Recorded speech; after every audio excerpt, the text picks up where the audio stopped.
Bonsoir madame. Bonsoir monsieur. Il y a plusieurs définitions de la corruption, alors quelle est la vôtre?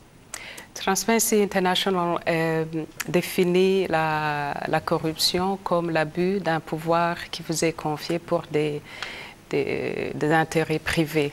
Donc ça, c'est une définition assez large qui inclut le pouvoir qu'on acquiert à travers les élections, qu'on acquiert à travers dans le monde des affaires, dans le monde administratif.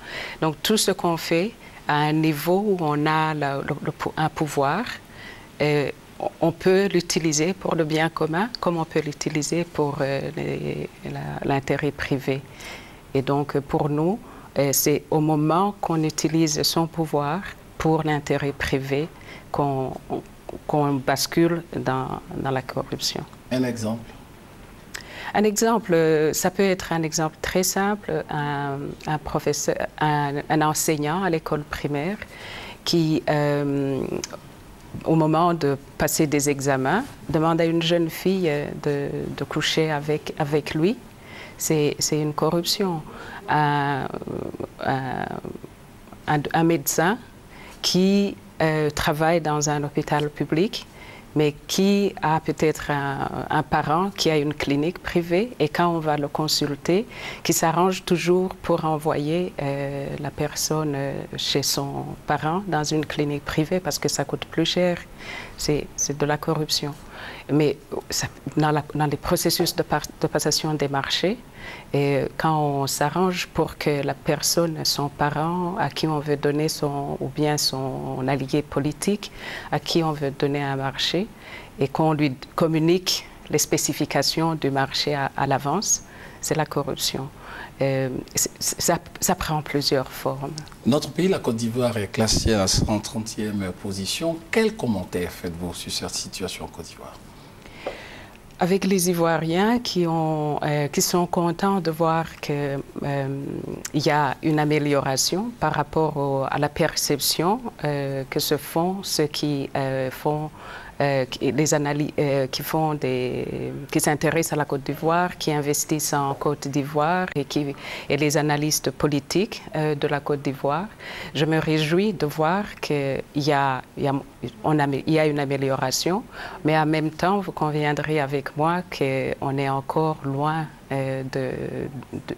d'une réjouissance totale par rapport à la situation, parce que la note qu'a la Côte d'Ivoire est de 29%. Donc, pour nous, dans tous les pays qui ont une note inférieure à 50, ça traduit une situation de corruption endémique qui est à tous les niveaux de la société. Et malheureusement, la Côte d'Ivoire n'est pas la seule. En Afrique, 90% des pays qui sont classés ont une note inférieure à 50. Donc, comme continent, je crois que ça devrait nous interpeller. Alors, vous avez échangé avec M. Meïté Sindou, certainement sur la lutte contre ce fléau. Alors, qu'est-ce qui se dégage au niveau des autorités ivoiriennes? Qu'est-ce qui est prévu dans la lutte contre ce fléau? Et peut-on lutter de façon efficace?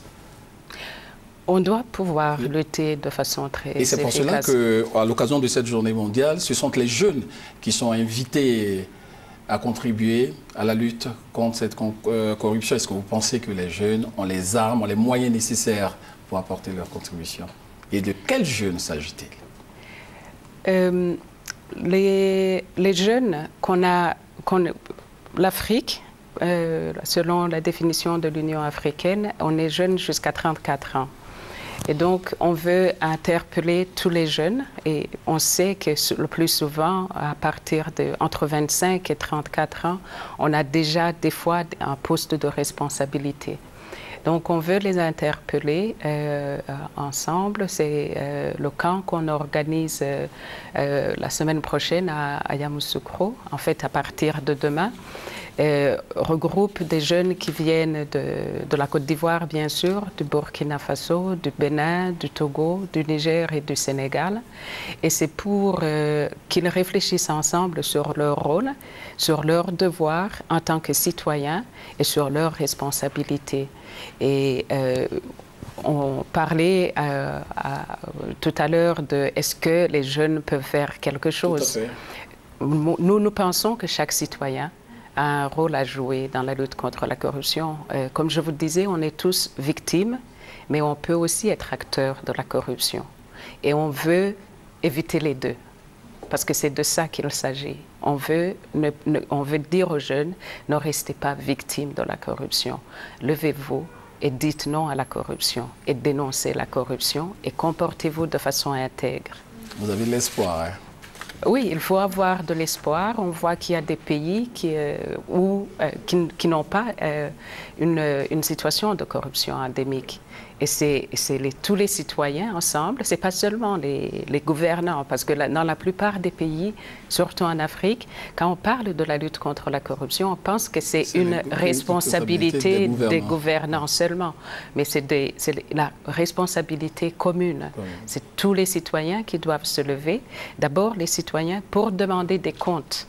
Donc, il faut un contrôle citoyen assez étoffé.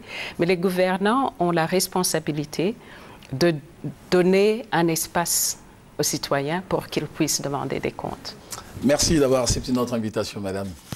Je vous remercie pour l'invitation.